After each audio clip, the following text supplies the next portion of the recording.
Mental illness is an ever-present topic in our society, and up until recent years hasn't been given the recognition it deserves. Mental health was always subject to stigma. Stigma is a mark of disgrace or shame that is associated with a certain circumstance, quality, or person. Now, in past years, there's been so much stigma surrounding mental illness that people did not get the help they needed out of embarrassment or simply not having the proper resources. Finally, our society is progressing and addressing the issues surrounding mental health, and more resources are becoming available. The question now is, what method is right for you? There are plenty of things that could work, depending on each individual's needs. For someone struggling with mental illness or simply searching for ways to reduce stress, it is extremely important to know and be aware of all your options and resources. So, today, we are going to talk about one specific approach to a healthy mental state that often goes overlooked: animal companionship. There are many different ways to relieve symptoms of a variety of mental illnesses. The same measures are often used to decrease stress. The more common ones are meditation, which helps with breathing, calming, and patience; fresh air, which helps people be in tune with their surroundings; exercise, which releases endorphins, chemicals that trigger a positive feeling in the body; healthy eating, which influences brain chemicals that control emotions and understanding; and music, which helps improve the function of the body's immune system, reducing the levels of stress. While a lot of these work for numerous people, not everyone can benefit from them. One approach that belongs on this list is animal companionship and pet therapy. Therapy animals are animals that make people happy, that create an aura, that creates that calming effect.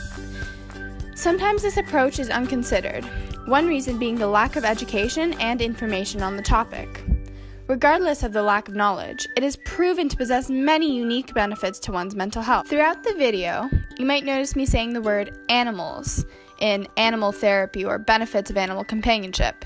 You might wonder, well, what types of animals are you referring to? When thinking of animal therapy, most people immediately think of dogs, cats, or some other fluffy animal like a bunny. While these people are not wrong, when I refer to animals, I mean any and all animals. Therapy animals are animals that make people happy. You can't just put everyone into a box. One that reminds me often that it's okay to be different and to think outside of the box is a young man who loves tarantulas. And we're going, oh my, tarantulas, really? For this particular individual, when he holds that tarantula and they've got those Velcro-like feet, that sensory piece for him is calming. It depends on the person and what makes them happy. While therapy animals are not limited to size or species, some of the more common animals used are dogs, cats, rabbits, llamas, guinea pigs, horses, and donkeys. If you already own a pet, you know that they often become part of the family, almost like a sibling. And for many people without kids, animals are like their children. You might ask, why is that? Animals can't talk. They lack many fundamental human qualities. So, why is it that we are able to form such strong connections? While animals don't possess many of the same qualities found in people, they do have certain unique characteristics that are hard to find. Pure love. There's no judgment, there's no meanness, there's no malice to them. There's nothing like coming home from a long day of work and being exhausted and having your dog right there wagging his tail, super excited to see you. You can't help but smile. So I think that really it improves people's outlook on life. These qualities could play a huge role in building a support system for people struggling with mental illness. Animals provide a type of friendship or type of understanding that doesn't always come easily when forming a bond with people. Animals become so important to people because they promote mental wellness, often through effortless companionship. If you're having a bad day, they still want to cuddle with you. If you've had a great day, they're there for you as well. So there's never any judgment on you as a person, and so I think that's really an important thing that we get from them that we don't get from anywhere else. Pure love. Unlike people, their thoughts aren't clouded with bias, and they are in tune to the emotions of those around them. They can sense if something is wrong. Animals feed off of energy, making it easier to form that connection. There are various aspects of animal companionship that can benefit many different mental illnesses. For one, animals become a large part of people's lives. They provide routine, structure, and purpose in life. You're maybe having a down day, and how can you when you need to take care of a dog who's wagging his tail because he's happy to see you, or a cat who's looking for attention. I think it gets people, particularly if there's issues with mental health, I think it sets a nice routine for people and has something to look forward to. It installs a sense of responsibility when someone knows that an animal is relying on them. Animals are non-judgmental companions that can make people feel loved, which subdues feelings of loneliness and social isolation. They get people out of the house and force them, in a way, to integrate themselves into society. For example, the dog owner community in many places can be quite closely knit and can provide comfort. These benefits could have a huge impact specifically for people with depression and social anxiety. Since animals also promote social, emotional, and cognitive development, as well as teach respect, patience, and empathy, it is a great option for people on the autism spectrum as well. A common use of pet therapy for people on the autism spectrum is what we call hippotherapy. And no, it is not therapy using a hippo. Hippotherapy is the practice of using horses as therapy animals. It helps to develop their language and sensory processing skills and allows them to build a strong and trusting bond through touch and body language. For people with opposition defiance disorder, it teaches self-control and understanding. For anxiety, it helps to relieve the symptoms of stress and panic by helping to calm and regulate breathing. The list goes on. Emotional support for people with PTSD, post-traumatic stress disorder, eating disorders, and bipolar disorder. Stress-relieving and calming effects can help people with dementia, Alzheimer's, schizophrenia, and Tourette syndrome, and can help people with paranoia to feel safe. But this isn't where the list ends. You don't have to have a mental illness to benefit from animal companionship. Animals just generally have a positive effect on mental health. Whether you are simply under stress or struggling with your mental health, animals could have a great impact on you and your daily life. Chemical interactions in the brain are triggered by animal companionship, producing stress-relieving effects. This makes it so that your mental health can be positively impacted whether you struggle with mental illness or not.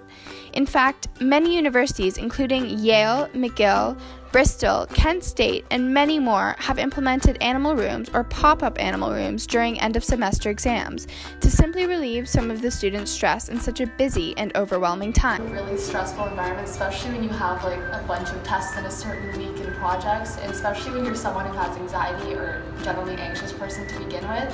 But having a dog or an animal in general just makes things a lot easier because I feel like it's just like my animal's always there. Many workplaces are trying to apply the same concept and even incorporate pets into care plans. This would increase productivity and overall mood throughout the workplace. People are finally starting to recognize the benefits that animals have on every aspect of a human's brain, with or without a mental illness. Please remember though, when I talk about the effect on each mental illness, keep in mind that the impact on each individual will vary. People are not classified by their mental illness. Many mental health issues have physical symptoms as well. For example, anxiety. While you know that animals play a part in mental state, I'm here to tell you that they have an impact on the physical as well. Animals are known to lower blood pressure, improve cardiovascular health, and produce an automatic relaxation response in the body by increasing the levels of stress-reducing hormone oxytocin and decrease production of the stress hormone cortisol. They also lower overall physical pain because when the body relaxes, so do the muscles. The decrease in pain could also be because animals encourage people to go outside and exercise, often making their bodies physically healthier. Animals help their owners be able to live a better lifestyle, whether it is going for a walk or run every day, or playing fetch in the park. Fresh air, exercise, and animals help with physical symptoms by helping to ease breathing and decrease heart rate, as well as increase levels of serotonin, a neurotransmitter in your brain that is linked to mental wellness. All of this is very important to consider when thinking about how to improve your mental health. I conducted a study on one of my good friends, Emily Addis. Emily has been diagnosed with generalized anxiety disorder. I created a table she had to fill out for a month with the common approaches to relieving stress and anxiety. I included animal companionship. I had her rate her stress and panic level, her ability to focus, her breathing, her interpersonal interaction, loneliness, and overall mood from 1 to 10 before and after using each stress-relieving method.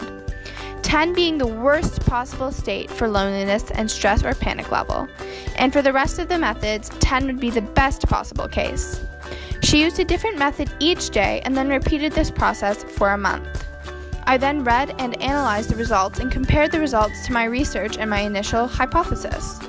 My hypothesis was that within the course of the month, animal companionship would be rated the most effective method to relieve symptoms of stress and anxiety in comparison to the other approaches because of its unique benefits on mental health.